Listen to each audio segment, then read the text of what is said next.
Already দেখতে পাচ্ছেন আমরা এখান থেকে ডাউন ট্রেড অলরেডি দিয়ে দিয়েছি। সো আমাদের যে সেটআপটা আছে ওই সেটআপটা অলরেডি এক্সপেক্ট করবে মার্কেটকে। $22 প্রফিট চলতেছে অলরেডি, আলহামদুলিল্লাহ। এই যে দেখতে পাচ্ছেন অলরেডি ভালো একটা মুভমেন্ট ক্রিয়েট করেছে। আমাদের যে এসএলটা আছে ওইটা আমরা ব্রেক ইভেনে দিয়ে দিব, তাহলে হচ্ছে আমাদের কোনো প্রকার লসই থাকবে না, ঠিক আছে? এটা করা মাস্ট প্রয়োজন, কারণ আমরা যে ট্রেডটা নিব আমাদের যে এসএল থাকবে এবং আমাদের যে ইয়েটা থাকবে ওইটা হচ্ছে সেফ রাখতে হবে আমাদেরকে। আমরা যত সেফ রাখতে পারবো আমরা অনেক দিন টিকে থাকতে পারবো মার্কেটে।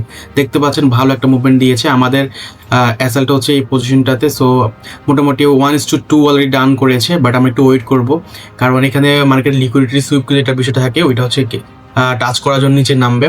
সো আমরা ওয়েট করবো। আমরা কিন্তু ব্রেক ইভেন অলরেডি দিয়ে দিয়েছি। সো ব্রেক ইভেন দিয়ে দেওয়ার কারণে আমাদের কোনো টেনশন নেই, কারণ যদি মার্কেট আবার ব্যাকও যায় সেই ক্ষেত্রে হচ্ছে আমাদের কোনো টেনশন থাকবে না, ঠিক আছে? সো $160+ অলরেডি হিট করেছিল, বাট আমরা ওয়েট করব, কারণ আমাদের পেশেন্ট থাকতে হবে যে হোল্ড করার, কারণ হোল্ড করলে হচ্ছে যে আমরা বেশি প্রফিট গেইন করতে পারবো। আমাদের টেনশন নাই, কারণ হচ্ছে যে আমরা অলরেডি ব্রেক ইভেন অ্যাসেলটা আমাদের প্রফিটেই রেখেছি।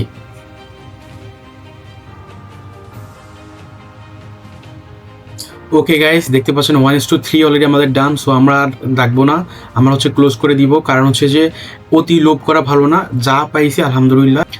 বয়েস, $263 অলরেডি আমরা গেইন করেছি, আলহামদুলিল্লাহ। এখানে এতটুকু সীমাবদ্ধ বা সন্তুষ্ট থাকতে হবে আমাদেরকে, কারণ বেশি লোভ করা ভালো না। মার্কেটে আজকের জন্য এনাফ, ডান। আজকে আর বসবো না। সো যদি আমার সাথে যুক্ত হতে চান তাহলে টেলিগ্রামে যুক্ত হতে পারেন। বায়োতে সব ধরনের ডিটেলস পেয়ে যাবেন, কমেন্টও আমি দিয়ে দিব পিন করে। তো দেখা হচ্ছে নেক্সট কোনো লাইভে। Thank you so much.